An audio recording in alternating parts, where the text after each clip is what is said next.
Hello, Dr. Michael Munnik here from Cardiff University and the Centre for the Study of Islam in the UK, here to bring an overview of the presentation I would have liked to bring to the International Society for Media, Religion and Culture, either physically in Sweden or virtually in some live setting. But as it is, this is a shortened version of what I would have been presenting. Hopefully give you a gist of what it is that I am working on and hopefully can share more fully with you in another occasion. A bit about myself, say Dr. Michael Munnik, and my Twitter handle is there if you want to reach me. I'll have contact details as well at the very end of the video. But let's move briskly on to the paper itself, beginning with a bit about the context. And this is treading over material that I'm sure I presented at this conference before and that a lot of you will be familiar with already, so I don't want to spend too long on it, but just really briefly to catch you in the context we're talking about Islam and representation in the news media. So studies often begin with Edward Said's book Orientalism, and of course covering Islam after Orientalism hit the papers, and that was largely in response to events, the Iranian Revolution and the US Embassy hostage taking. We look further ahead from that about 10 years and into the Satanic Verses publication and the Rushdie affair. It's in the context of that that people like Elizabeth Poole and John Richardson put books out studying news content. Those books were published after 9/11, which I see as a real watershed moment, and 7/7 after it, but the study was looking at material before that. So we have a study by Kerry Moore and colleagues at Cardiff looking at more updated events. Since then, with events such as the rise of ISIS and also acute for Britain, the rise of the English Defence League and people like Tommy Robinson, there are new issues that's throwing up. And studies by Paul Baker and colleagues out of Lancashire universities, Lancaster and Edge Hill have kind of paired looking at more current studies of what the UK news media are talking about. What you can see on this slide is some salient scholarship at the top and some timeline of some events at the bottom, all of which relate to the subject of the representation of Muslims, moments that have forced the issue to be thought about in new ways or that have been kind of important in news coverage and therefore what we study.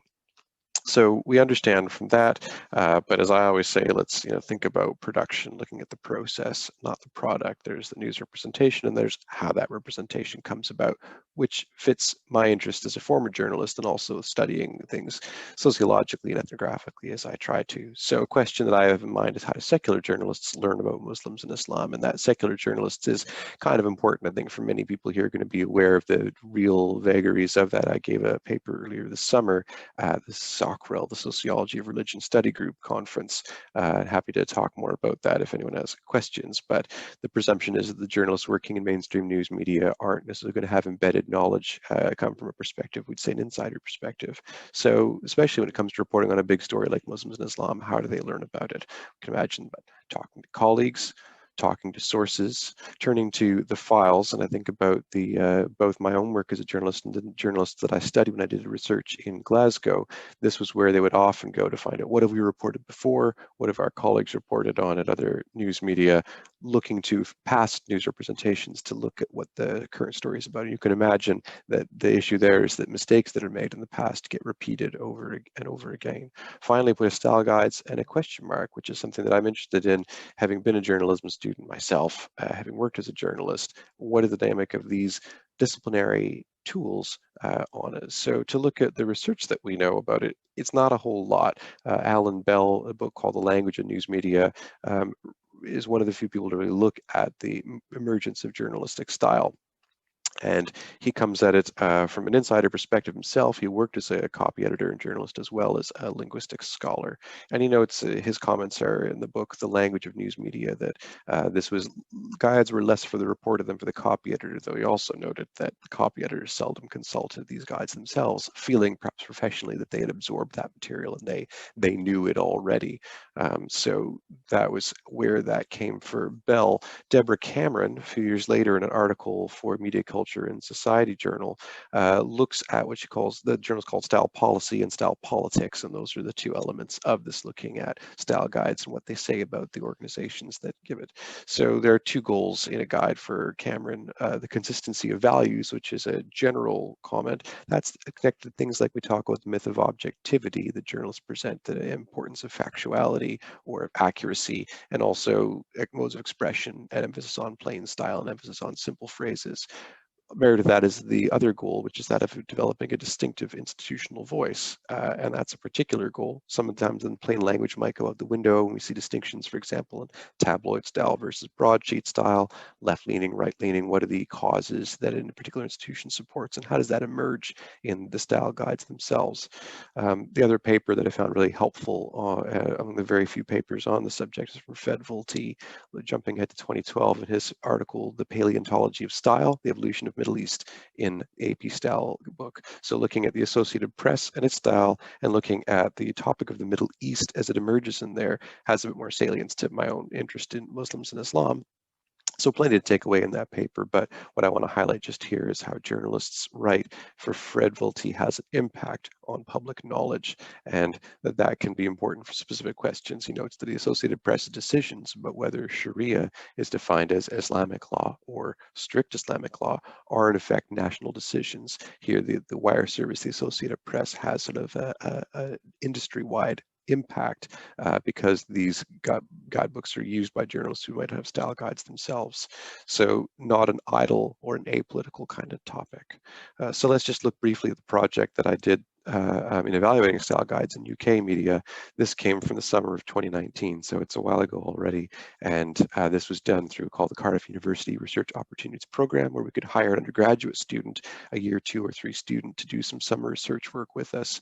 So kettling a small project that we can then think about scaling up. So the aims of this project were to do a survey of the literature, you've seen a little bit of that already, and an evaluation of guides themselves. I wanted to introduce Beth Gibbs, an undergraduate researcher who worked on the project with me. There she is with a poster that she came up with after we had done the study. This was all the pre-COVID times. So we haven't been able to pick this project up and do more with it, but in the short time that I have, I'll give you at least a glimpse into what it is that we found. There's a sample of guides included, guides from UK newsrooms, and here just to mention that Beth contacted 19 different UK newsrooms, received 4 positive replies, 6 negative replies, and 9 ignoring replies. So I don't can imagine how that fits with general samples for that kind of a study, looking for participation from institutions.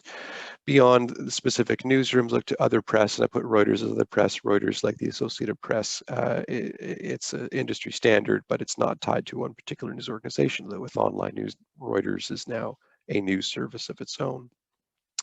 Additionally, we looked at journalist support groups. That could be groups like the Religion News Writers Association, and they've got an online style guide that we looked at, and then also advocacy groups. And you see some examples here, groups like the British Council or MEND, a group called Muslim Engagement and Development, that would present their own resources to help journalists in how they report on Muslims and Islam.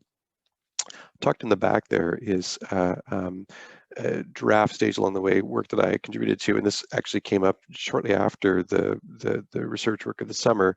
The Independent Press Standards Organization is the regulator for print news media that many UK news organizations subscribe to.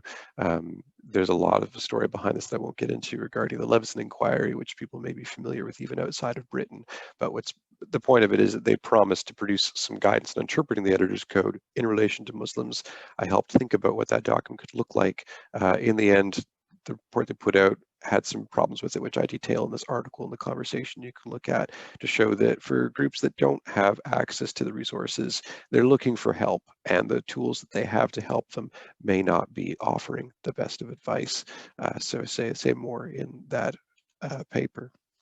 I'll finish here just because we're low on time. With there's lots of to get into about what we discovered from inside the style guides and what it may say about the different organizations that put them forward, how useful they are. But all I will say is that alongside a denser survey of literature and evaluation of guides, I would be very interested in looking at a qualitative study on the actual use of these guides by journalists. I think is still a missing part of the conversation. There are groups that are aiming, rather like those advocacy groups, to put more resources in the way of journalists, but what we don't know is whether journalists are looking to these and consulting them, and if not, how are they getting information about this very topical story, the impact of misreporting, which can have significant impacts on the communities involved. I'll leave it at that. Diolch yn fawr, as they say here in Wales. You can contact me by email or through Twitter if you want to talk more about this. And I'm just really sorry not to see you all in person, and hope that we can reconvene soon.